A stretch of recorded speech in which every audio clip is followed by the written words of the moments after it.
আমাদের বরুণা থানার জিআর 165/25 মামলার তারা এজাহারভুক্ত আসামি ছিল।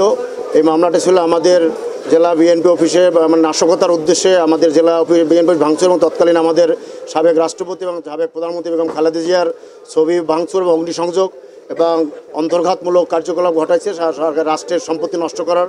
এরা সেখানে এই আসামিরা সকলেই তারা এজাহার নামে আসামি এবং পরবর্তীকালে আমাদের যারা আজকে যারা এখানে যারা হাজত দিয়েছেন তারা সকলে আইনজীবী হিসেবে বিজ্ঞ অনারেবল হাইকোর্টে তারা আগাম জামিন চেয়েছিলেন এবং আগাম জামিনে তারা লালন কোর্ট তাদেরকে জামিনের অন্তর্বর্তীকালীন জামিন দিয়ে এখানে নির্দেশনা দিয়েছিলেন জেলা জজ করে আদালত হাজির হওয়ার জন্য।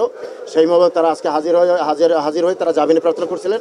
লালন কোর্টে বিস্তারিত শুনানির সাহেবকে তাদেরকে জামিন নামঞ্জুর করে তাদেরকে হাজত প্রেরণ করেছে। 12 জন আসামি বা 12 জন লয়ার। এর মধ্যে উল্লেখযোগ্য বা সাবেক সভাপতি মাহবুবুল আসলাম, সাবেক GP advocate Mujibur Rahman, advocate Humayun Kabir chairman 6 নং ইউনিয়ন পরিষদ, তারপর অ্যাডভোকেট হুমায়ুন কবির পল্টু, অ্যাডভোকেট সাইমুল ইসলাম রাব্বি স্বেচ্ছাসেবক লীগের সেক্রেটারি এবং সকলেই কম বেশি সবাই রাজনৈতিক আওয়ামী লীগের রাজনীতির সাথে তারা সরাসরি সম্পৃক্ত এবং তাদের বিভিন্ন অঙ্গ সংগঠন এবং সহযোগী সংগঠনের বিভিন্ন দায়িত্বশীল পদে তারা ছিলেন। যেহেতু এই মামলায় তারা হাইকোর্ট থেকে জামিন নিয়েছিলেন এবং এই মামলায় তারা যেহেতু আজকে হাজির হয়ে জামিন চেয়েছেন, এই একটা মামলায় তাদেরকে হাজত দেওয়া হয়েছে। ওটা তারিখ নেই, নির্দিষ্ট তারিখ নেই, এরা হাজত দিয়েছেন। এখন আইনগতভাবে মামলা পরবর্তীকালে তারা আবার জামিন প্রার্থনা করবেন।